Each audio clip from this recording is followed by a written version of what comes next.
because I'm not going to talk forever, of course. I want questions and conversations. Right. You can end around 4. Okay, around 4. Okay. Well, y'all can just cut me up around 4 o'clock. So my name is Iruka, and as Dr. once said, I want to first say, and I'm obviously at high school, and I have been there now for 9 months. Maybe it's going on 10 months now, but 9 months. So I'm a recovering academic in many ways. I practically was born in a university, and so it was my first foray, literally outside of a university, for this extended period of time. So I'm still recovering from being at a university. So I appreciate being invited back. I do want to make sure that I thank. Okay, this is not working anymore. That's okay. There we go. I do want to make sure that I thank.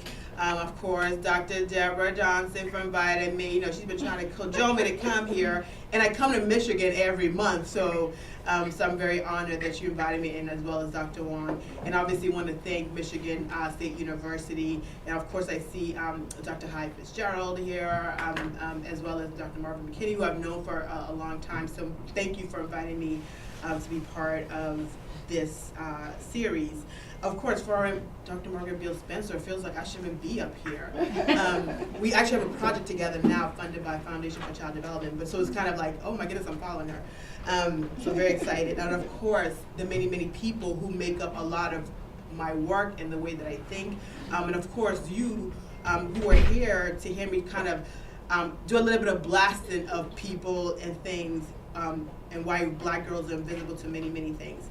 So I'm going to just talk a little bit about, some basic facts. So make sure that we're all on the same page about, the early years, Black children, and then what are the developmental contexts that Black children experience, and what do we think are keys to optimal transition for Black girls. And then to me, what's been interesting, so as Dr. Wong said, so I was at UNC Chapel Hill for 8 years. I did my postdoc there, ended up staying there. I never thought I'd be in North Carolina ever in my life. It's the South. And I grew up in Boston, so I never thought I'd ever live below the Mason-Dixon line. But nevertheless, so while I was there, I never thought that I would focus on policy issues the way I did in Nebraska, of all places, where I've come to really understand that it's good to do science and do research. However, if it doesn't actually make its way in a way that's understandable to those who are policymakers, who are like your neighbors, they're not like, these, I'm not trying to be mean, they're not like neuroscientists, right? They're like your neighbors, your cousins, your aunties. So if you can't bring it down to that level where they can understand it and then incorporate it in their daily policy making, whether at the local level, national level, state level, a lot of your work almost means like it's only self-grandizing, right? So for me, it's trying to think through what are the policy implications for at least the work that I'm doing, especially on issues that have been in existence forever. So for those who may have to leave early, take a phone call, take a nap or whatever, I did want to at least give you this as my take-home points. I feel like to me it's just important so you know where I'm going. So if you're like, oh, I'm in the wrong room, or I don't want to hear this, you at least will get this take-home points, okay? So that's why I intentionally do that on purpose. I'm giving you the punchline before I even tell you the story. But a couple of points I do want to make sure that you know is that a lot of what Black girls face, they face similar social cultural contexts as Black boys. However, them and themselves and their needs seems to remain invisible. So that's one big one. Black girls show a diversity of transition, right? So not all Black girls are gonna all go to college and be doctors, and not all of them are failing, right? So there's a diversity in the early years about how they transition from preschool to kindergarten. Again, I'm an early child development psychologist, so birth through grade 3 is kind of my wheelhouse. But of course, I know that my work transcends into adolescence. But anyways, I'm focused on the first 8 years of life. And that Black parents' emotional and economic stability, as well as their engagement, really matters for Black girls, right? So you have to come from a home that's socially stable, with a parent that's emotionally available, not facing a lot of depressive symptomology, and also that actually engaged in who you are and your learning. And that matters a lot for Black girls to have the best transition from preschool through kindergarten. And the relationship between teachers and Black girls matter. That's a really important piece about the transition. However, they seem to actually be invisible to teachers in many instances. So they're either invisible or they'll punish you severely, right? So it seems to be that dichotomy, but the invisibility part seems to resonate a lot. And so there's a need, so my last point, my take home is there needs to be a much more intentionality about focusing on young Black girls, the same way that we are clearly focused on young Black boys. And so I'll tell you how I've been to Michigan State many times. I've actually known a lot about Lansing because actually Dr. McKinney, before are you still around, Marvin? Are you retired? Are you retired? No. So, he's never gonna retire, they never retire. But I came to do work around boys of color because Marvin McKinney actually a color-funded project, and one of the sites was here in East Lansing, Michigan. And so clearly there was this energy that Black boys were failing Black boys, that we need to make sure that they're provided with the same opportunities as their white peers and their other peers. And so that has been I think that has really been really important. However, that also meant in some ways that Black girls were not thought of as important to also focus on. And so I'm hoping that today we can begin to think through what do we need to do, if anything, right, about the development of young Black girls in their early years, because then eventually it matters over time, because then they are the parents of the young Black boys, right, and the young Black girls. So, or at least the primary caregiver in many instances of the young Black boys that we think a lot about. All right, so those are my kind of general take-home points. And then during the conversation, you can tell me whether you agree or disagree completely, right? And that's the beauty of being in academia. You get to disagree if you choose to. So some basic facts that I kind of wanted us to kind of think through. So one is, the U.S. population. I think a lot of us know this already, that we're still a majority white country, 57% white, and then obviously a growing Hispanic population, and about 13% Black, right, so give or take. And in 2050, this is not going to change much in terms of racial. So let me take a little quick divergence. This is what was projected in sort of about 2010. Now, if what we're seeing in immigration patterns changes, this may change, right, where we were projected in 2050 that was going to become a majority minority country, right? So where you're going to have an explosion of Hispanics, really a small increase in Black population, a small increase in Asian, but it was going to actually make the white population lower. However, because some of us knew this at least a decade ago, that this was going to change, if the immigration patterns changes, if some of the things that may be happening changes, this may actually not be the case. But nevertheless, we're still projecting that this will become a majority minority country in the next 20 or 30 so years. And in some states like California, New York, Texas, we've already seen that change already, right? Like the new kids in public schools are majority minority. So we've already seen that shift already happen in many places. And why does this matter? This matters because that means that most of your economic base, so for the U.S. to begin to have highways that actually don't crash and burn like we had over there in Miami where I went to school. Like if you don't have things, if you need a highway, schools, everything to function, you need an economic base that can pay for it, right? That can contribute to society in a meaningful way. If a lot of your population are people of color and they also are not provided with the same opportunity to be successful and make money and live stable lives, then that means that your country is going to be unstable, not as economically thriving, etc. So I always raise this as not to be scared. I think some people are like, oh my God, I'm scared, I'm anxious about this whole shifting of the demographics, but is that you want that your whole population has access to the same opportunities to be thriving and civically engaged, but also contribute to your social security and everything else that we need when we get older. So this is why I always bring this part up. And then in terms of the number of Black girls under the age of 5, we're talking about 17%. So we have about 10 million children under the age of 5, and then about 17 to 18% of Black girls. So we're talking about a substantive number of young Black girls who are making up the fabric of our future society. So why should we care about Black girls' experience or any young child's experience? Well, so first of all, we're not knowing who the child development psychologists are in the room. First is, I'm going to just give you a way macro level of child development, brain development. So I'm going to say I'm from High Scope. I've been with High Scope for 10 months. And High Scope should be an important organization or institution for Michigan in many ways. So High Scope is known for doing the para-preschool study. And the para-preschool study was one of two studies. The other one was Abecedarian in North Carolina, UNC Chapel Hill. And they pretty much established the importance of early childhood, that if you invest early in young children, that you're likely to have a 7 to 10% return on investment. So Michigan has, that's why you have GSRP, the Great Start Readiness Program, that the governor loves to champion as a bastion of Michigan and why people should come move over here with their kids because they'll get GSRP.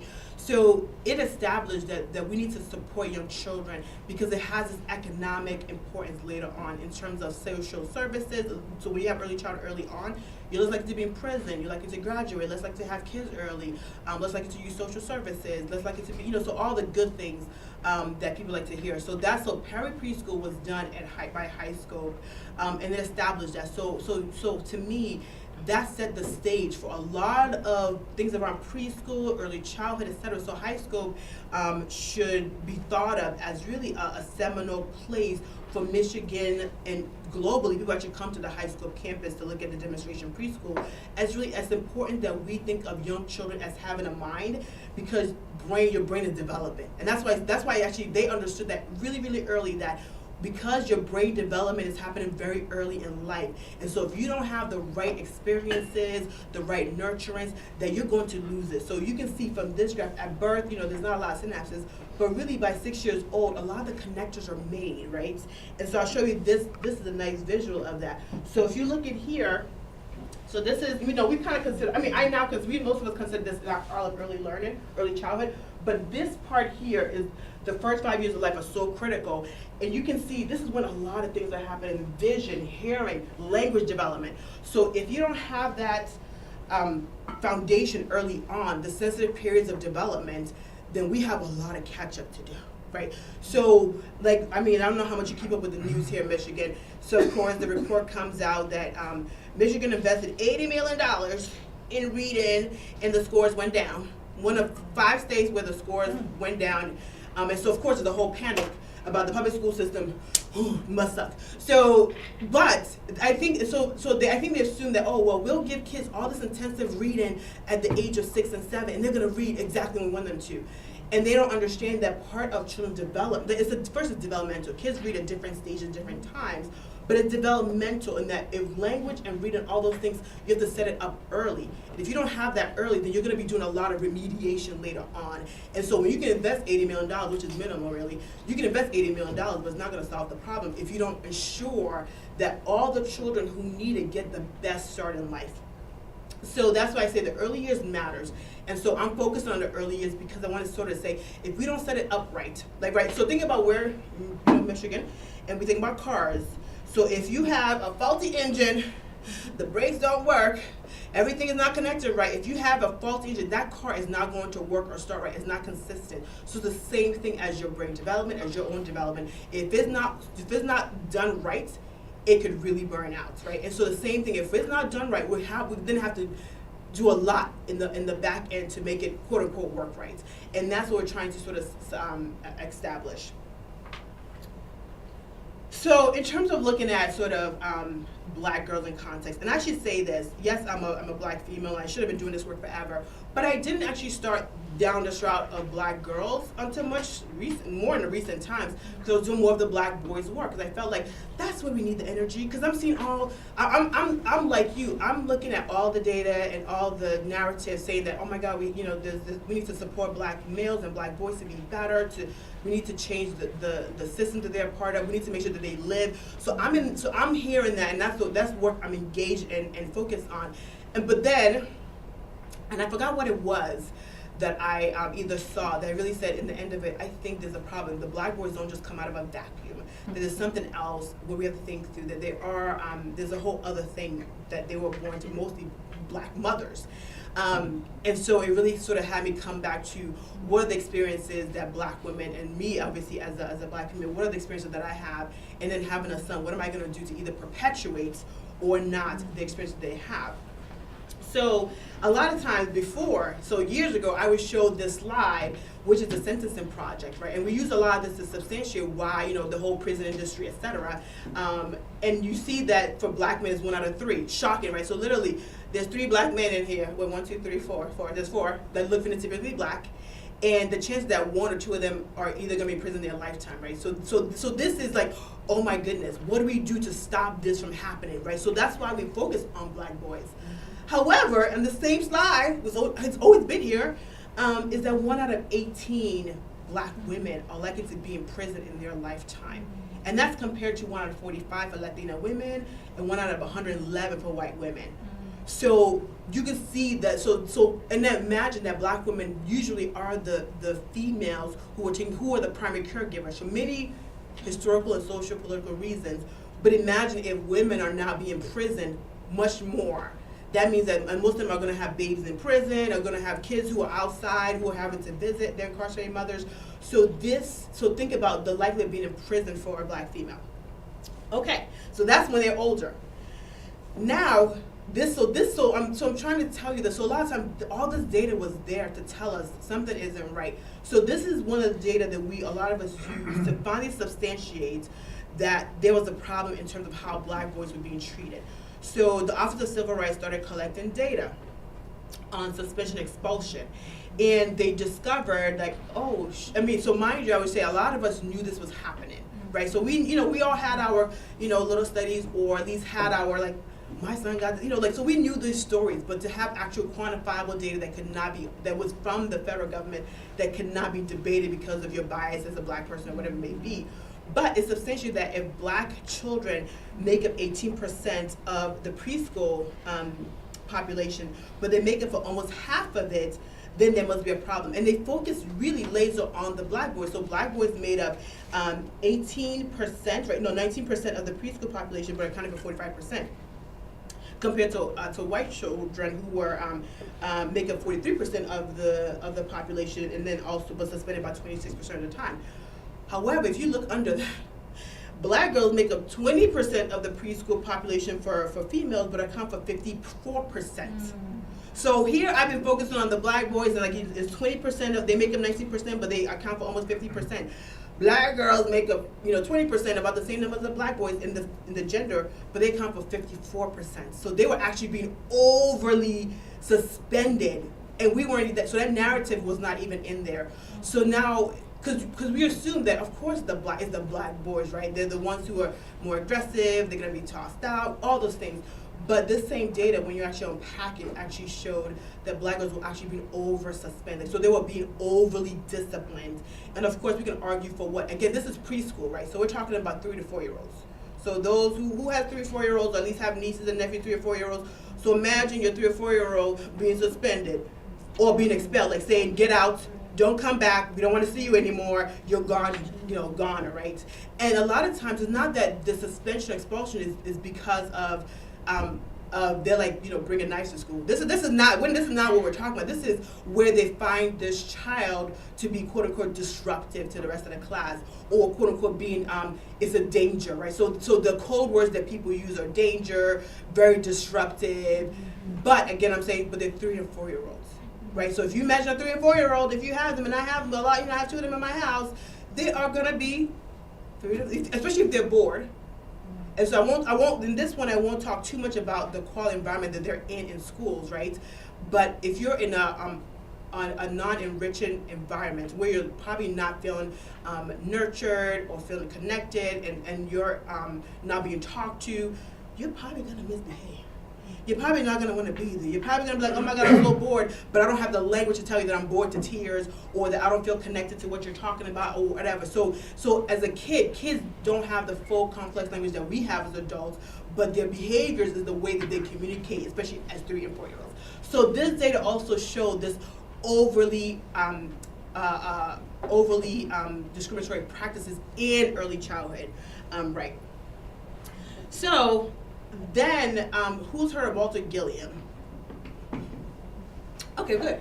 Well, not good. No, not good. He was here.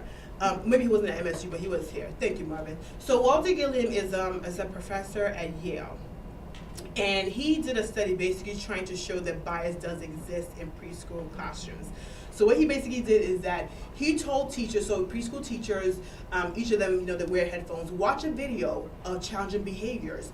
And they had, a white girl or white boy or black girl or black boy. So they had these 4 videos that says watch it, and every time you see a problem behavior or about to be a problem, click the clicker. Let us know that you saw a problem. And of course, teachers were likely to gaze at black children and boys. So particularly, they'll focus a lot on black boys, saying that they had a problem, that they were anticipating a problem with a black boy, or that they thought the black boy was engaged in problematic behaviors. The issue with that is a lot of the videos did not show kids engaged in any bad behavior at all. Like literally, there was no bad behavior, but they still saw bad behavior in normal day life interactions in a classroom. And the teachers were asked, who do you think requires more attention in your classroom? And over 40% of the time, they said, well, the black boys require more of my attention. And then followed by the white boys, about 30%, and then you have the numbers there, and then the white girls, 13%, but the black girls were 10%. Like, they're like, they're there. So to me, it sort of justifies that in many ways, we've had a lot of data saying that there's this clear disproportionality in suspension and expulsion. They clearly, they come from the same home as black children, black boys, but the teachers like, we don't really think they need our attention at all. Like, they're totally fine. They're as fine. They're better. They're fine compared to the white girls and white boys. They're totally fine. So this study in many ways substantiates that the teachers do look at black boys particularly, whether or not there's a problem, they see them as a problem. So the focus on black boys does make sense. But then now it comes to, but you have the data say that you're over suspending black girls. So what does that mean? So there's many, so as we kind of go on, think through why do you think that is, where black teachers are saying they don't need our attention, but then we do see that they're being over suspended. Clearly way more than even black boys compared to their white male peers. So in terms of like, how do we think about sort of black children or black women's or black girls and black boys development? How do we think about that? We all know the bioecological framework, and for those who don't, it basically just says that black children, their development is hinged on multiple systems, right? So it's hinged on teachers, on families, on communities, but also hinged on other things like the neighborhoods you grew up in. It's also hinged on policies that we have, right? What kind of school policies do we have? What kind of work environments do we create? So and then what is the culture, right? The issues of racism is clearly pronounced here. So how is racism viewed in society? And then time, things change. The way it is in 2018 is different than what it was in 1908, right? So time also changes, but that children's development is impacted by all of these things that work in concert. But then, so this is a nice way to sort of think of child development. But I think the better way, I think the more precise way, especially for black children, and we can think about this from a black girl's lens too, is the work done by Garcia Cole and many colleagues in 1996 that tried to say, in terms of black child development, we have to think about it much more precisely around the issue of, one, what is your social position, right? So especially in the States, in the US, there's a huge confound between race and economics. Like that is, for all of us who do analyses and who love data like I do, there's a huge confound between, when you're black and poor, et cetera.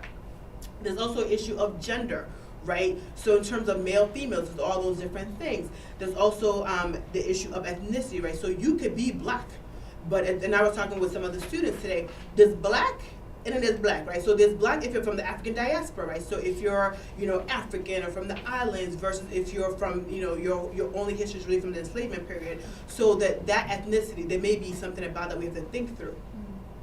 And then, of course, the issue of racism. So the bioecological framework doesn't really talk about race and racism, that it's really part of children's development, that even if it doesn't hit the child directly, it would hit them in so many different ways, from the housing to the family. Like, so it's part of the fabric. And so it really talks about the oppression, discrimination. And then about issues of segregation, right? So this is where I would say, when people ask me now, what would I think about in terms of policy for achievement gap, opportunity gaps, I do say segregation is probably one of our biggest issues that's now cropping up into early childhood specifically. The issue of housing, and that many early child programs are now segregated. They really were always segregated, but because now you have a lot of poor children together. I mean, because it's all based on what families choose, where they live. So now you're actually segregating kids early on. So even earlier than before. Before, maybe they were at home, whatever. But now, because we now have much more formalized care, we now actually segregating kids in programs. And to me, you're not going to expand children's point of view, language, social network, social capital, if you pretty much take poor people and put poor people together, as opposed to thinking about the diversity and actual integration issue. So I sort of think of that as a really, really important one that we need to think through. And of course, issues of prohibited and promoted and inhibited environments. What roles do schools have to either inhibit your learning or to, to promote it? They really, all of us can think about the teachers that we have and just made us go to grad school, right? And the adaptive culture, right? That this issue of many people of color, black people, even black women, we all have to live in different cultures at different times. And so what are the adaptive cultures that we have? Issues of child characteristics, right? So we have issues of colorism, how light you are versus how dark you are, your hair feature, how large you are, how small you are. And all these issues also permeate children's development, as well as your family roles, your family value, how much are you racially socialized to be and believe in being black, and proud of being black, etc. Your socioeconomic status, education, capital, social capital, etc. And then outcomes, right? We all, for most of us, we think about how smart you are in terms of language development, in terms of math, but there's other things that we need to think through. How do you cope with racism, right? So think about that child who has to go between, okay, here's my home language, I speak, whether it's African American English vernacular or different language completely. For them to have to come to a classroom where they expect standard American English or school language, that's actually a really complex skill to do, right? And so imagine kids who have that skill set that we actually don't even assess or even give credit to. So kids who are bicultural. So to me, this model, I think, takes into account that black girls have developed, not just about what does your family do and then the outcome, but there's all these other mechanisms that really impact their development and their transition, say from young age to later ages as well. So to give you a little bit more context about black girls, and the question is, are they really that different? So to make them more visible, are their lives that different from their black male peers? So I'm going to just show you some data from the Early Child Longitudinal Study Birth Cohort, which is the Department of Education data, which is national representative data. I try to always use bigger data because it gives us a little bit more.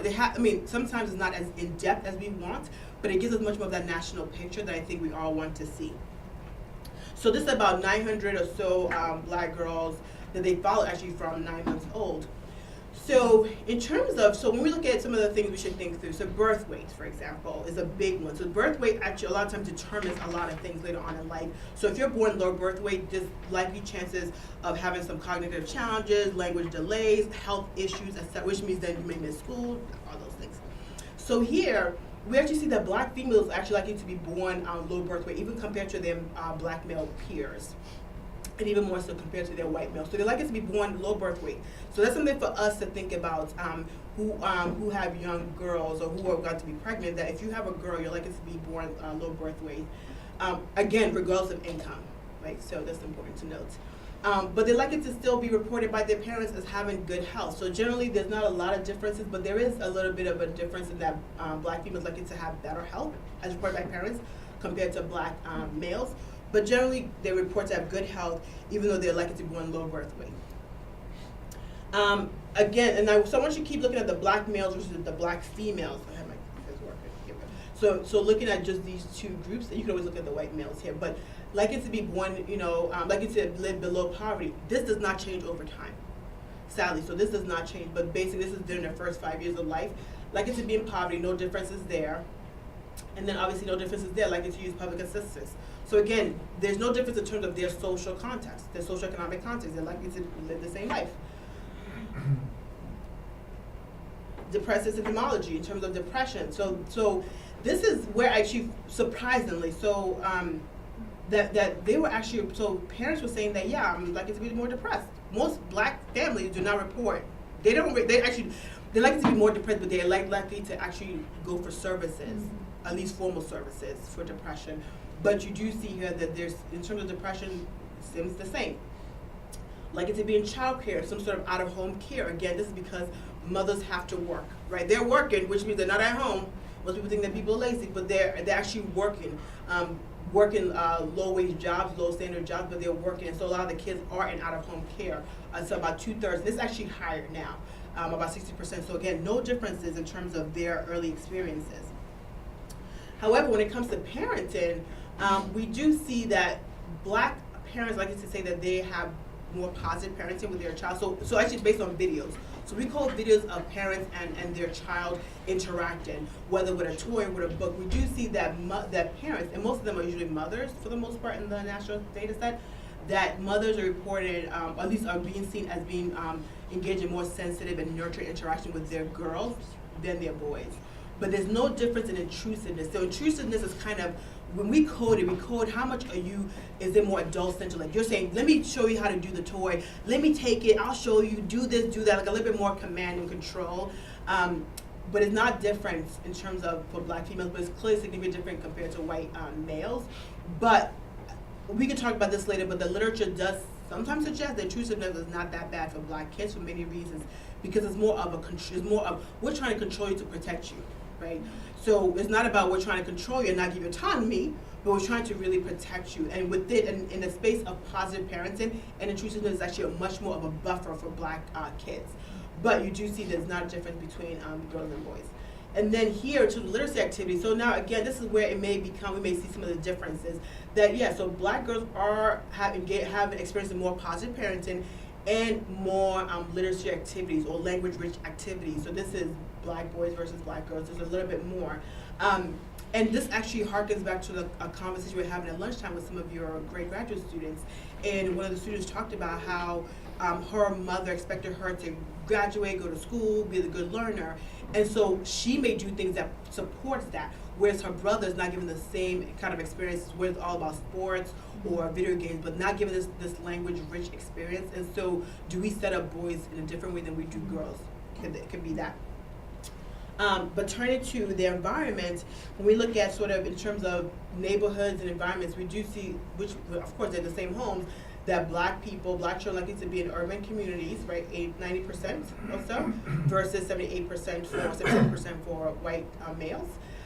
But also Black, again, no gender differences between, they're less likely to know their neighbors, less likely to live in safe communities, and less likely to live in rural communities, right? So again, they have the same geographical experiences, the same poverty experiences, all those kind of things.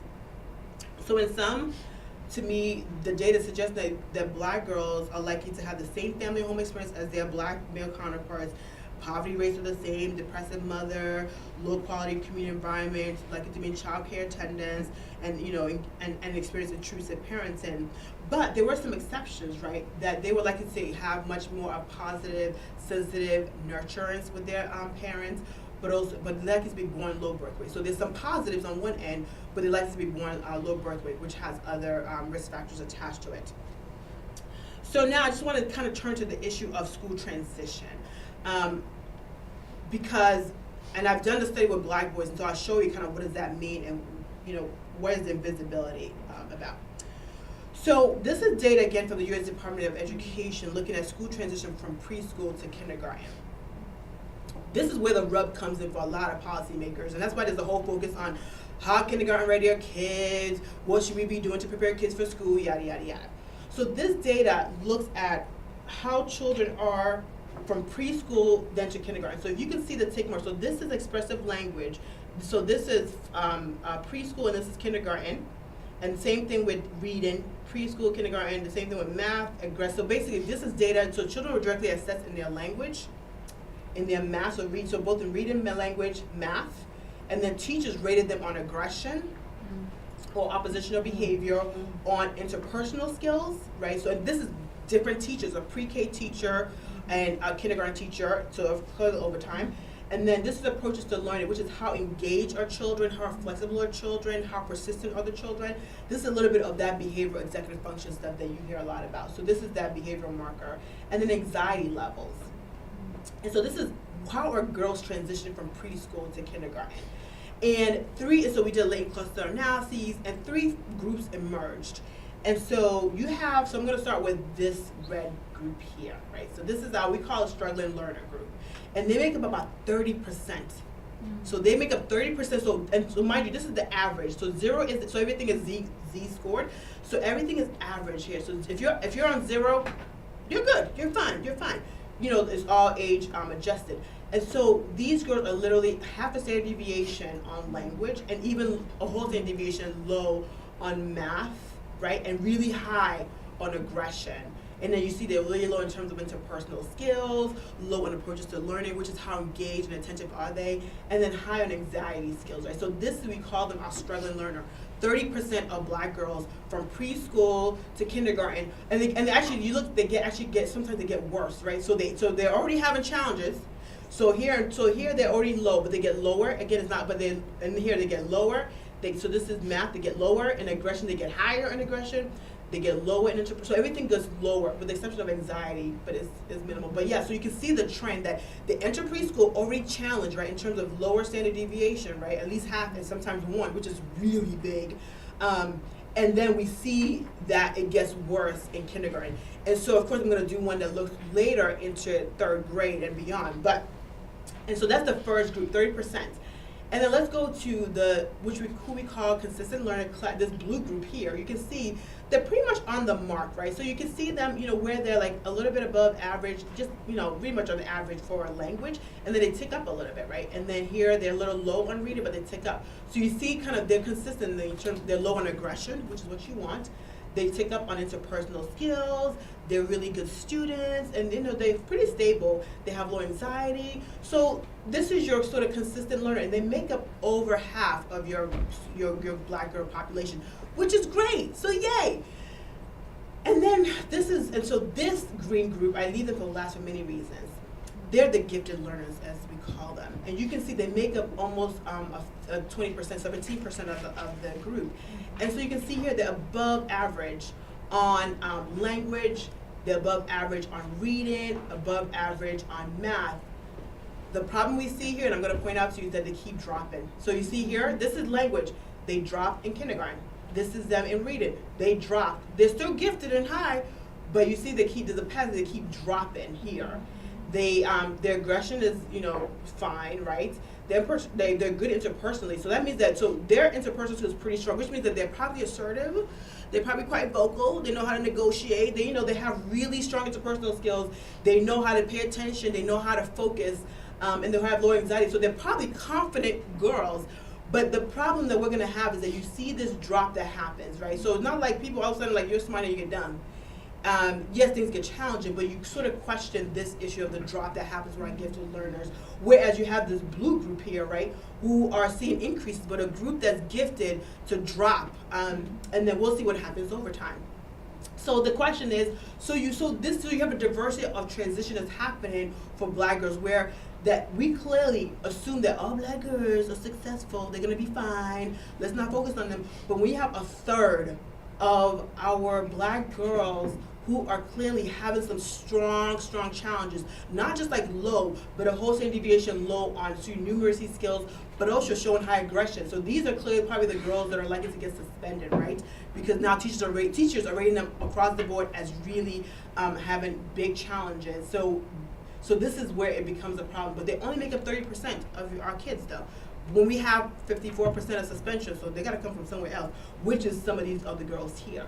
So now if you look at this, and then you look at the boy pattern, I'll show you the boy pattern momentarily, we actually end up with a 4 sort of pattern solution where you do have this red group, and I'll distill it in a little bit, but you do have this red group that actually was also low. So standard deviation, it was really low in terms of in reading and math, and they kept on going down. So you do have this struggling group that declines academically that also has aggression. At least teachers rate them as being oppositional or having conflictual relationships. It also has some anxiety. So and then they have poor interpersonal skills, poor approaches to learning, that kind of stuff. So you do have this group, but you also have this gifted learner group that you can see how high they are. Like this group is like, so the boys here were actually showing 2 standard deviation above the mean. So they're really brilliant, but they literally drop a whole standard deviation in kindergarten. The same thing happens in math. They're about 1.5 standard deviation above, and they drop. So we keep seeing this pattern happening across the years, and then we obviously have our stable, consistent. But what I want to point out is that you have gifted learners make up about 10% here in the black boy group, and then about 20% in this red struggling achiever group. So in terms of like to kind of give you that snapshot, and so you don't have to hold all that together. So you have about 53% of girls that we would say are sort of consistent early achievers. They're good, and 20% of them here are boys, right? So where they're pretty much doing okay. They go up like they're supposed to. They, all that good stuff. 30% of black girls are really low achievers and showing aggression. And this was the same group here, 19% for black boys. So there's clearly more groups of girls that are likely to show increased aggression, low achievement over time compared to even their black male peers. But they also likely to be more achievers, early achievers, who are also achievers early on. So again, more girls are likely to be viewed as early achievers, or at least assessed as early achievers.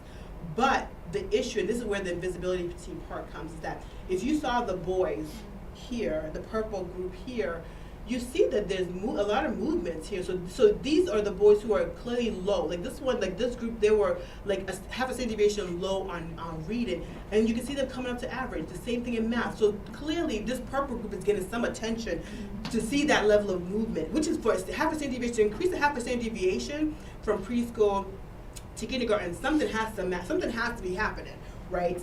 And so to not see that same pattern for black girls is like, so we see those who are low and they're gonna stay low. You see those who are pretty much okay.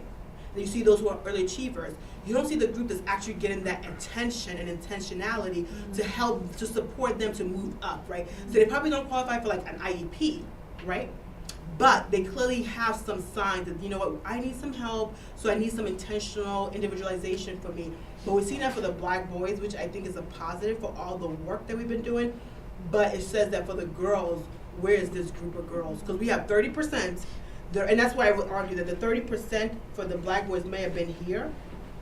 This may have been them if we didn't focus on them, but because we did, you're seeing this movement, this would have been all of them. It would have been 19, it would have been a good chunk of them, right? But because we focused on them, we're seeing them increase and we're seeing improvement over time. The black girls don't have that same luxury. So this is why I call it the invisible group, because they're clearly being suspended, they clearly have some challenges in terms of academically, but what are we doing to help support them? So from beyond just the analyses, we also looked at what matters the most for black girls in terms of at least optimal transition. Okay, I'm almost done, Deborah. Okay, so I don't shouldn't say anything. Just in case, income matters. But I'm going to put an asterisk on that one. But income, so stability matters. Income means a whole lot of things. But I would actually say it's probably not income really. It's really wealth and the generational wealth. But we talk a lot about income, and that's what we measure. But I really wish that we could measure wealth. But I think income matters.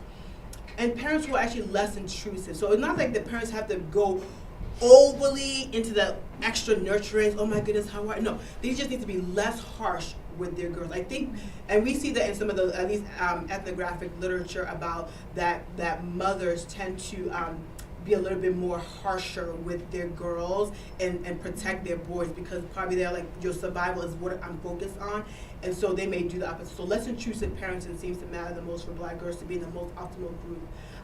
And parents that are healthy and not experiencing depression, who also are in good physical health, are really important for black girls' proper transition. Teacher-child closeness. So teachers that report that I'm close and attached to this child really matters. So now it makes sense. So when you look at it now, it makes sense why we don't hear about the girls being suspended, but they are clearly being suspended, which means they're being excluded from classrooms because teachers are like, we don't really want you. That's what that means. We don't really want you. And that's the feeling they get. But teachers who really are close really matters for optimal transition. And then parent and teachers that actually talk really matters. So this means that when a parent and teacher are talking about this child, instead of it being viewed as sassy, right? Because that, the term could be, you're sassy versus, oh, you're very vocal and you know what you want. That's a difference. So the language may change because now parents are talking and you can see this child differently because parents and teachers are talking. So those are the things there were actually analysis, logistic regressions that I did that really mattered for girls. And then for black boys, it's really similar, not complete, but similar in terms of income matter, education matter for black boys. But positive parenting, sensitive parenting really matter a lot more for black boys that girls in a language-rich environment, and you saw that in the earlier, that they were less likely to be in homes where there was language richness, literacy happening, like book reading, oral communication. That was less likely to happen for Black boys, but that really mattered for them. And then obviously health, good health. Like having a parent who's in good health, which means good emotional spirit, less depressed, was really important as well. And then actually, interesting, being center-based childcare mattered in terms of Black boys' optimal transition. So being in out-of-home care really mattered. So in terms of sort of closing, the thing for Black girls to think through is how do we ensure that their families are strong and stable and positioned well, right? But then, and I'm going to just throw this in here because if you don't read, the New York Times did just come out, not New York Times, but a paper came out by Rosh Chetty and then was in the New York Times that really showed that Black males who grew up in really the 1%, like really, really upper, rich, wealthy households were likely to be poor in adulthood compared to their white males. So in some ways, I've been saying it for a long time, so I felt like this study, supported what I said. Wealth does not inoculate you from racism, right? So in the end of it, yes, having a strong social position is really, really important. Like education and income and wealth really, really, really matters, but it's not going to inoculate us or inoculate Black children from poor outcomes. And then having parents that are emotionally stable and engaged really matters. And then these relationships, because your teachers, child care providers, those are so important. And so these relationships really, really matter. And there's always limitations, things I didn't talk about, like implicit bias and all that. We didn't have it in the big data sets, but we know it exists. Narrative, all these things I didn't talk about. But I would say some of the future things, if you all are doing that work, and interested in doing that work, please call me. But some of the things I think we need to do is we actually need a longitudinal study for Black children. And I use Black children purposefully. I don't just mean African American children, which is just those who have only enslavement lineage. But we have to understand much more of the African diaspora, like what are the immigration patterns, all the things about language, different language and dialects. So we need to understand Black children from birth, like what are their experiences. We're learning that even Black women, regardless of your income and education, are likely to actually have children who are low birth weight and who actually die, right? So, and this is, them going to all the doctors, prenatal visits, doing everything perfect, but you're likely to die. And we know probably because of the impacts of racism happens much earlier. So thinking about a longitudinal study of Black children, probably prenatally and on. And then trying now doing the linkages. How do we link some of these transitions to third grade? Because I'm hoping that some of the kids improved over time because of, and what helped them improve, but what is hindering them from the transition. And I'm not going to say the kids themselves, right? I don't believe it's the kids themselves, it's the other systems, whether it's families, schools, society, etc. And of course, I do talk a lot about this African diaspora and issues of immigration and dialects, right? So a lot of times we think about language, we think, oh, Black people just speak English. Nope, there's African American English dialects. And that may be a factor in terms of the language outcomes we're seeing because we don't understand that just like we do with dual language learners, you have to support their home language and use that and leverage that to support their school language and their standard American English. Similarly, many Black children also have a dialect and language that we actually don't even acknowledge, and we need to support that to leverage and improve their language development and all that, but we actually don't do that. So I think that's some of the issues that I would like to explore in future studies, and then look at different patterns also in other groups of kids. What could we learn or can't learn about that? So with that, I'll go ahead and close it out. You'll see my two babies, yay. Yes, that's my Black girl that I have to, keep nurturing and make sure she's not too sassy, which is very true. And then my Black son, who's 17 months, and who I have to make sure that he knows that I think he's going to be a great athlete, of course, but I don't want that to be his only call, right? Like in the end, I think that's where we actually go wrong, and I think we talked about it at lunchtime. We don't want to just position Black males to only be skillful in athleticism. That does not bode well if they don't have other gifts of art, of reading, of language, and a diversity of experiences in that way. So with that, comments, I'm reading on time, yay. Thank you.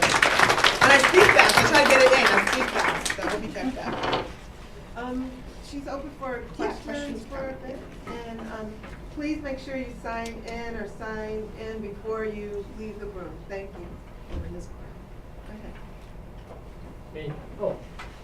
Marvin have a question? Oh, okay. I do, and a comment. Thank you for your presentation.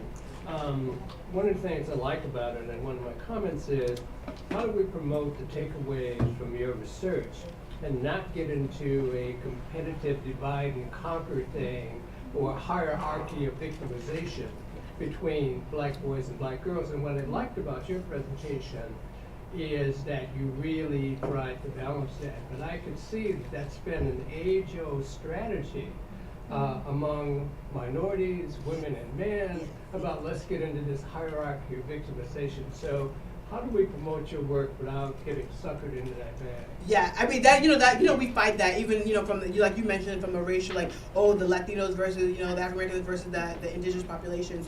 So to me, I think it's recognizing that we all, many children of color, swim in that same water, but the solutions probably have to be in some ways unique, right? So the fact that they do, they have single parent household, likely, even though they have males around, but single parent household, living poverty, they have some of those same social economic surroundings, but there seems to be different pathways. That means that we have to at least acknowledge a larger, bigger issue that's not the kids themselves, it's a society, and then how do we figure out what can help support them? So what can help support a young black girl may not be the same, and we have to at least figure, just like we can't do the same thing with Latinos versus African Americans versus indigenous population of Asians. We need to figure out what are the different pathways to do that. And so that's what I'm trying to figure out too is, and that's why I try to show it in sort of that column, that there's some things that are really, connected, no matter what, you're still black in America, but what are some things that are really unique to them that we can do a better job of? So if we have, we're trying to focus on black girls, how do we do this? But it is gonna be a fine walk that we don't sort of eat each other alive to get the dollars and say, oh my God, black boys are worse off. But I did wanna make sure that we see that black girls, while they are likely to graduate more, have all these things that the narrative that they're much better off and they're fine, that clearly is not true, because we know it's not true, right? They have a lot more of those social, emotional challenges that are not recognized, right? The fact that the media tells you you're not good enough, and all those social insults that are on you is usually not recognized the same way. So I think it's how do we balance that. So I don't have an answer for that, but I do try to say what are the things that are really similar, right? And then what are the different pathways that may take, and how can we make sure that we at least honor the fact that they are black girls versus black boys, right? So that's kind of the best way I can do that without trying to eat out young. And I do both, right? I do try to focus on both work, but it is going to be a hard challenge. But I hope that those who are doing work on black males, like the Campaign for Black Male Achievement, that we can have some similar discussions that whatever happens with the black males is going to impact the black females. So can we have those conversations together in some ways? And I feel like that hasn't happened as much for various reasons, but it really hasn't. They have a little, like they've had a little pullout, but it hasn't really been a big, visible sort of work. But yeah, thank you for that, Marvin. I'll keep that in mind for sure. Yes, Jessica. Over there, go ahead, Jessica. So, related to what you were just talking about, how would you say the responses that you get are from national child care and early education policy and researchers regarding how to highlight the importance of this work? I mean, I partly asked that because of sessions that you and I worked on in the past together with, but I'm just wondering what your experiences and conversations with those people about, how that's being viewed. Yeah, so I would say you all are probably the first that have actually gotten a view of this work. This one here, actually, because it's work now I have under review. And I felt like I thought Michigan is actually a nice state to actually unveil it. But in terms of, I feel like in terms of obviously just the work around racial equity and black boys, for example, I mean, I feel like people are like, yeah, we know there's a problem. Like, I feel like it's like, I think is the question is, what is the, like, okay, and what? And so, of course, a lot of the work on the national level is about, okay, issues of equity, right? That's the language, a lot of us were in the room together about equity. But I sort of sometimes get a little queasy with that word, because I feel like it makes it nice and comfortable. And for me, even when people say I'm going to like a cultural sensitivity workshop, I actually cringe at that. It's almost like you're saying like I'm colorblind. Yes, I think it's important for you to be culturally aware. I just think that there's so many cultures. Like, I mean, me, you know, we could be black people, but we have a lot of cultures, and I just feel like you can't be aware of all of them. So I guess I feel like if we can go more in the line of the anti-bias work. So I feel like there has become a little bit more acceptance, and I would think definitely like folks like Walter Gilliam and various people who have tried to raise the issue of it's not just about cultural awareness, because cultural awareness means oh, I will learn about you, talk to me, let me hear you. Bias is an activation. You have to literally activate. When you have biases, what do you do? Now, it sort of says all of us have biases. Like, I mean, I'm biased against certain things. That's fine. But what do you do with this? So I feel like there's a little bit more, even more receptivity, surprisingly actually, about talking about bias and how that plays out. But I feel like I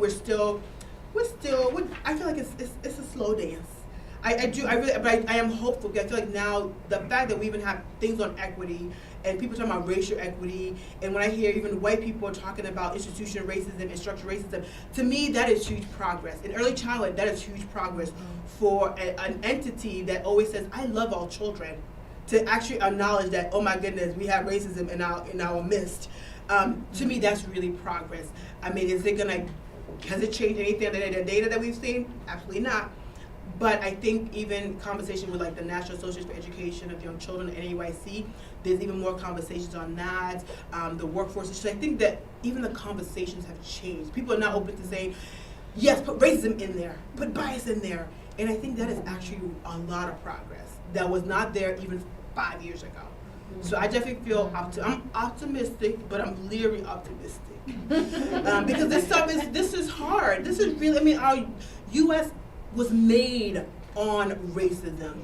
You can't change a system that was created on that and then say it's going to change.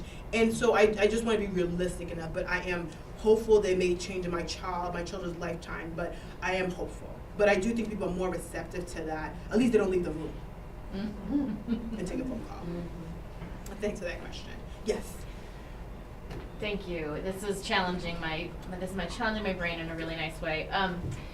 So I do a lot of work on early childhood and early children in poverty and children in a variety of families, and including some gender differences work, and including a little bit of cultural differences work with the groups that you've mentioned here. I haven't so much put them together, and this has challenged me in a new way, which is really nice. One thing we know about gender differences in early childhood is girls have higher social skills, higher language skills. You pointed that out. How is that playing in here to the invisibility? Their higher language skills, higher social skills, and why are they then getting expelled and suspended at such higher rates? Yes, I know. Why? So, and I think about that little girl there, that little girl Lonnie, and I give her an example because she tickles me because I may have to think about throwing her out too. I say that nicely, but because you have so black girls, I would say, are probably developing much quicker because they're probably in an environment that forces them to actually grow faster, do a lot of things. So you're thinking quicker than white girls, quicker quicker than their brothers. Yes, and they're viewed, and if you look at the report that came out of Georgetown, they're viewed as more advanced, as even older. So when you're viewed as older in a young age classroom, and you're talking to the teacher like, hey, because most of the time they also engage in adult conversations. So they're rising to the occasion in some ways. And that's being viewed as you're being combative, as you're not listening, right? So what we promote in early childhood about being autonomous, using your language, all of that they're doing that. The problem is that they're doing it in such a way that's probably a little bit more adultified from their lens, that is being viewed as you're being sassy, sarcastic. Mind you, the same white girl could do the same thing, but it's viewed very differently.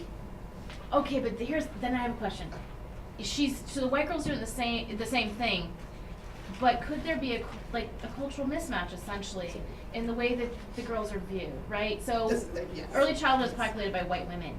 Even though they have more diversity than K-12. Yes, absolutely. But by and large, still the majority white women, right? Yes. The younger you go and the less paid you are, the more minority women you're going to have, but still white women. So, and there's a lot of emphasis placed on being polite and nice, and white women are socialized to be polite and nice and to socialize that in others. That's right. So is there this kind of, and in fact the way that we talk to young children is often really not very directive and not very direct in early childhood education. Like, please, when you have a minute, would you go put your coat away? Right, got that right. Right? Right. Whereas if a child is coming from a home where she's used to more directiveness, yes. go put your coat away. Yes. And you come into early childhood where it's, please, when you get a minute, and a white child might know that means go put your coat away. Right. No, we're not responding to it. We need, go put your coat away. Yeah. Go sit down. Like, and that's.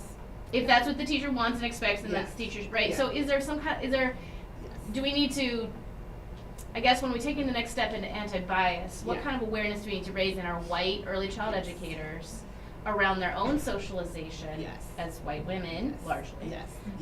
And how that might mismatch with a child's own home culture and communication, right? Especially around the And issue of that's communication. and that's where a lot of at least the work that I'm doing now is really how to do exactly that. So how do you take it, because it's not the child's fault, right? That they have to live between these two different worlds that nobody gave them a book for, right?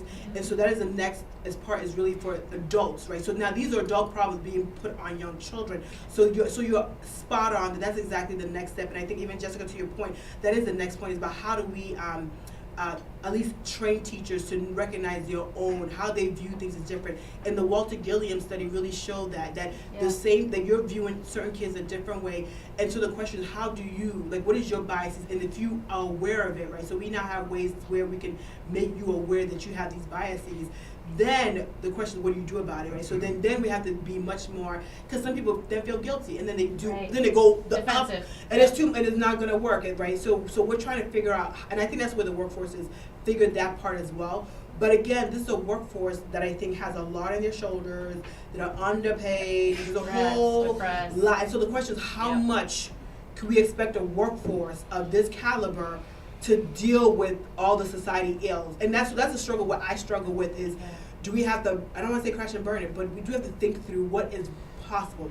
But you're so spot on about there is a mismatch, or at least it's not a clear awareness about how your own viewpoints are in contradiction to how you're viewing this child. And so you're visiting your adult biases on their experiences, and then because they don't react the way that you want them to, you then suspend them. And now that actually creates this other cycle of where this girl does not feel like I'm wanted, I don't want to be in here, and that eventually perpetuates itself later on in life, right? They could graduate, but they would still have this, I wasn't wanted. And people would talk about that, like I was not wanted in school, nobody even, they didn't want me around, and suspension creates that level. And to me, that's trauma. So when we're talking about trauma-informed care, right, people don't think of suspension expulsion as traumatic. For a kid to basically be there one day and then be gone is actually traumatic. And whatever experiences and interactions they must have had with the teachers to get to that point too. Right.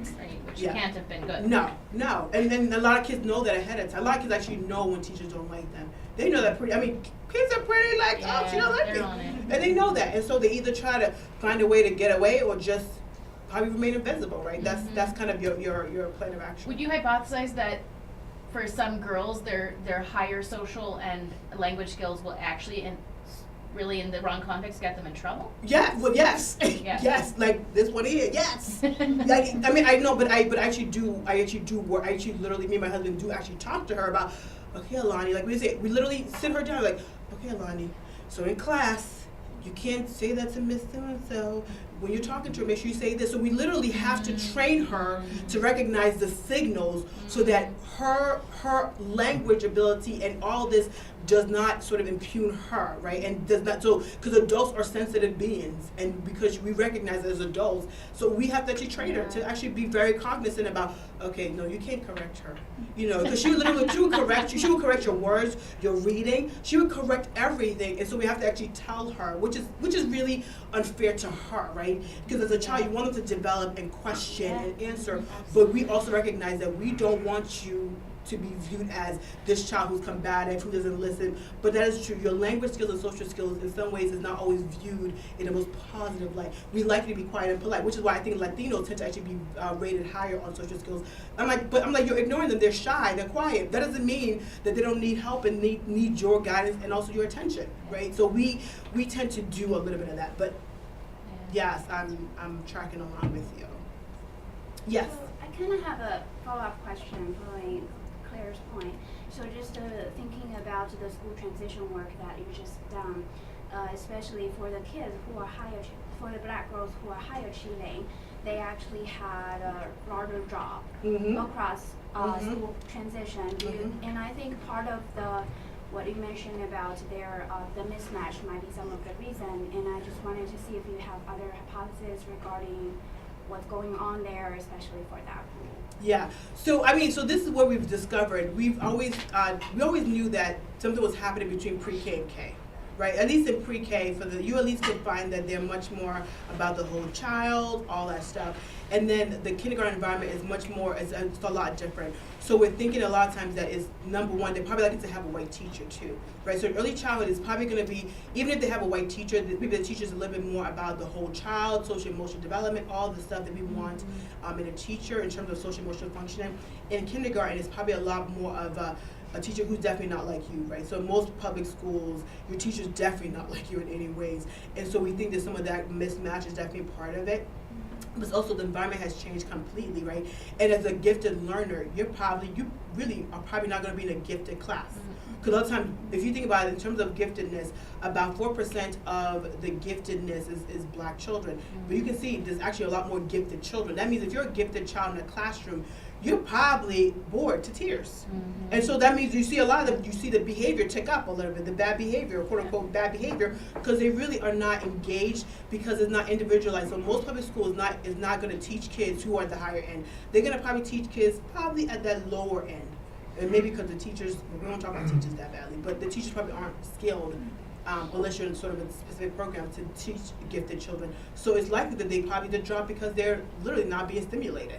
That's, and this is where I didn't show you the data, but we do know that a lot of children of color, no matter how well off you are likely to be in segregated schools. And that means you're likely to actually have worse teachers, less resources, etc. And even here in Ann Arbor, not far from here, we actually recognize that even in the highest districts, those high quality, high resource districts, that a black child is actually worse off there than in your regular Detroit public schools. The gap is actually larger in the Ann Arbors, the Fairfax, the Berkeleys, the Chapel Hills than they are in other less affluent districts. So we definitely know that something has happened in the transition, and part of it is probably the mismatch, but also the schools they're likely to go to is probably not that good, regardless of your income as well. But it's definitely more complex than that. But I think that's the question, and that's why this data set it didn't give me a lot in terms of the K environment for all of them, but that's something that I'm definitely interested in with the whole longitudinal study, is to look at what are the things that create that drop, because we see that with the boys as well. And so I need to look at whether we see that with other groups of kids too, right? But usually you don't see that big a drop, but we are seeing it with definitely black kids. Yes? Oh. I'd like to get back to the gender difference. So to straight away from that. There's enormous data that's contrary to some of the data you showed here, so we can talk later tonight at dinner about your sample, but boys are biologically far more vulnerable than girls are in our species. It doesn't matter which part of the species you're talking about. Higher mortality and morbidity rates, enormously. All women in our species are about 2 years advanced maturation-wise. It's not just black girls, it's all girls. And that's present by at least 12 months of age. And no catch-up until late in emergent adulthood. Later than that. No, Most domains. Yeah. So maybe About forever. your age? Forever. And we die off at higher rates throughout the entire lifespan. I don't care what age group you come up with. So why is it that in your slides, some of the boy-girl differences don't seem to match that? So I guess if you look at it, I think at least in that one, in terms of the lower birth weights, obviously we see the girls. This is the ECLSB stuff. So the girls obviously look like they seem to have better health, right? Right. So the low birth weight girls versus low birth weight boys. Right. Boys are going to die off. So that more. means and so that so this is where it's. I think about my own family where a lot of boys were born but they died, right? But the girls all survived, right? So I can see. So I think I can see the issue of vulnerability of males. But I think the question is whether how much have they sliced it by racial group? Because I think you're right. Like, girls are going to be better off in terms of language, social skills, graduation, all that stuff. But I think when you sort of not compare them to even their own girl-female cohorts, I think it depends on which one is the apple, right? We compare it to the black boys, or we compare it to the white boys. I think that, I mean, some of those cross-race, cross-gender, that's where you may see some of this happening. But I guess I'm sort of saying in the end that black girls don't have it, like, it's not all cookies and cream for them. Because in the end of it, they are less likely to be married, less likely to have a stable work environment. So there's a lot of those economic instabilities that they're likely to have. If you're poor and black, you're likely to be in a female-headed household. So there's a lot of those, I guess, economic things. But you're talking about the biological differences, which probably is clearly in existence. But we're talking about in terms of, I think, their lifespan and their quality of life. There's clearly some differences, and they're probably qualitatively different, but there's still some challenges. But I think your point about the biology, maybe they didn't make it through. I mean, if you didn't make it through birth, you're definitely not gonna. Yeah, but it's also behavioral. I'm just talking about black girls and black boys now, not across the board. Yeah. Your slides had those things, and they were sort of contrary to what many other data sets. So I wondered what your data set was. But the Fed's data suggests they're being suspended. I mean, so the Feds are saying that they're being suspended. I mean, so to me, but that doesn't mean that they're less well behaved. They're being viewed as less well behaved. But I'm saying that. So I think. No, I understand that. Yeah. I understand yeah. that. So I feel like we can. I mean, I let's talk about this at dinner. But I definitely think that biologically they could be different. But if society-wise they're still treated as low-class citizens, they're going to be suspended, not because of their own skill level, but because society does not want them in the classroom, for example. So to me, I feel like those are two different things. Yes. Yes. Well, I mean, what this, part of what this means to me in response to Hi's thought is that, I mean, part of what your message was to me, and you can tell me if I'm thinking about this right, is that what we just haven't paid attention to their data. That it doesn't detract from the vulnerability of black boys to say that black girls have issues. We just haven't paid attention to that. We've focused on rather, and this is consistent in how we summarize data where boys and girls are compared. We talk about their positive outcomes. Because some of those there may be more of them, or the positive markers and outcomes may be more positive. But then we leave it there, and we don't talk about the problems in the same way. So we only talk about the boys' problems, and we don't complete the analysis of where girls are having those vulnerability and problems. I see you smiling. So, so you have to tell me what that means. As you know, the last 5 years or so, it's boys at risk. So yeah. I know. And they are at risk. So I mean, I hear that very clearly. Yeah. The other point I just want to make that was really that struck me about particularly once girls get to school. Is that, and I hear in all the work that I've done with black parents, this is where I hear it, and this is sometimes it's the issue of class difference, and sometimes it's the issue of our intergenerational socialization. But the advocacy that has to go on for black kids is like amazing. I mean, it's another full-time job in order to assuage all the things that can happen in school, in those relationships, and that sometimes the gender difference for black girls may be, I'm going to go to bat for my black boy because I see him as being even more vulnerable than my black girl, even though they may have similar vulnerabilities in school, meaning that how they are perceived can be just as much of a risk for the black girls as it can be for the black boys, even though biologically their risk may differ. Their social risk maybe have some Yeah. similarities to it. Yeah. But the black boys, it's on fire, right? Because we know more about that, and also a lot of that discussion is about sort of involvement with police and, Exactly. you know, those things Yeah. that we know immediately Yes. truncate your life, right? But this other thing is slow creeping and more insidious in some ways. And this is what I think parents either don't have the power or feel that they have the power to be that advocate, or the skill it takes to like go into a school and deal with a teacher and a principal and in some schools I remember that they have programs where they have liaisons, and the liaison is the conduit between the community and the school, and that is like a secondary advocate in the room when you're there with the principal or someone who's assessed your child or the teacher, that it gives the parent some support to advocate for their child. And without that, there's a lot of reticence and a lot of inability to articulate the frustration that they may be feeling and do combat for their kid.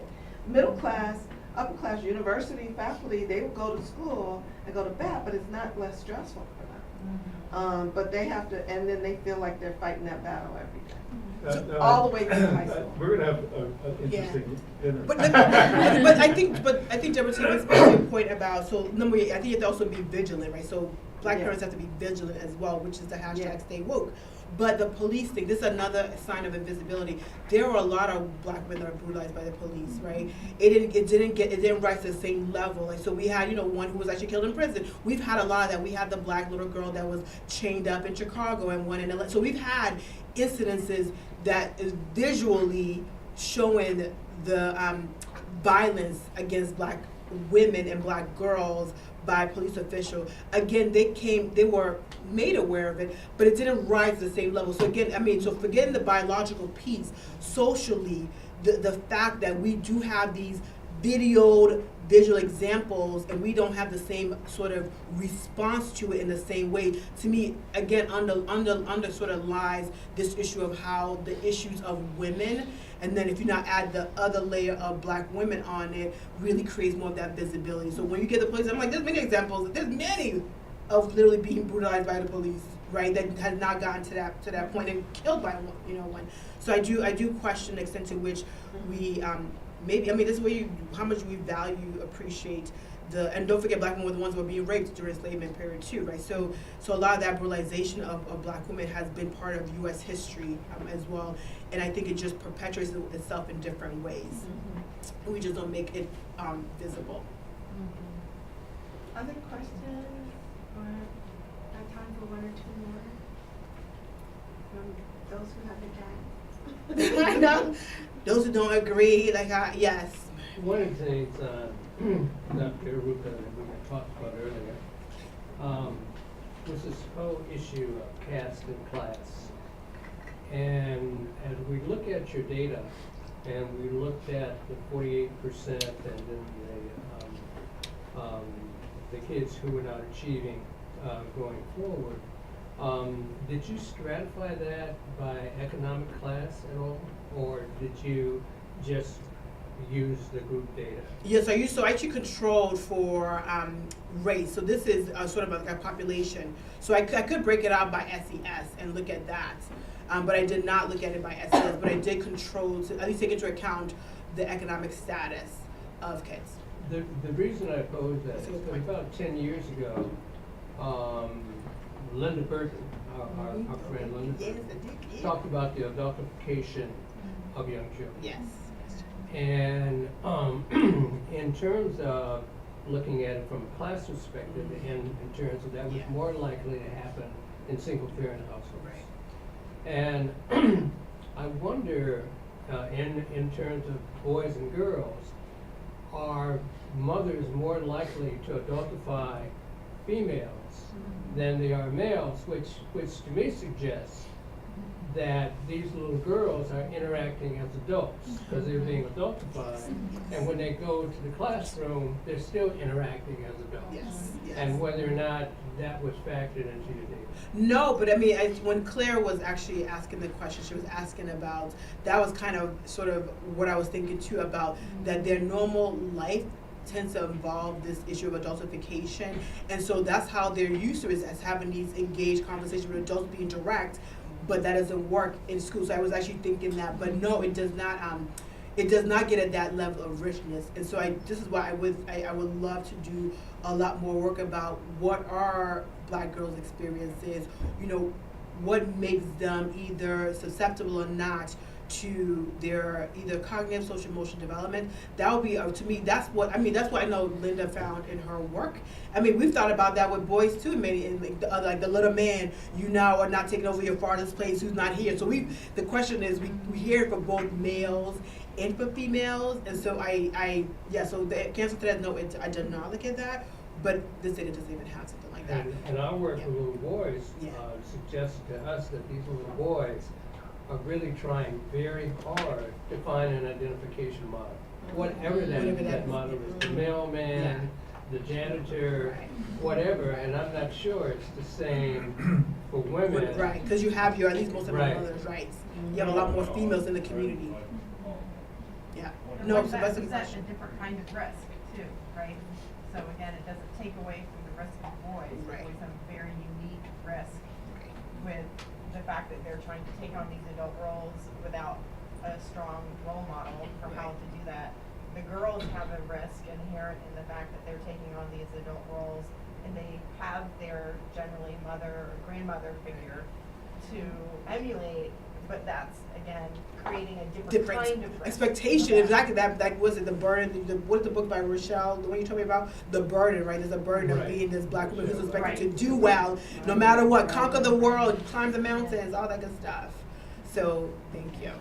Thank you again. Thank you. I appreciate it. Thank you. I invite you, we have a little bit of food, there's some brownies Make sure I keep and your some stuff. fruit and some things around the corner here. And please, if you haven't just signed in, we'd like to put you on our list for our future colloquium. And thank you so much for coming out. And the weather turned on us just a little bit from our wonders. And thank It's you not again. snowing, right?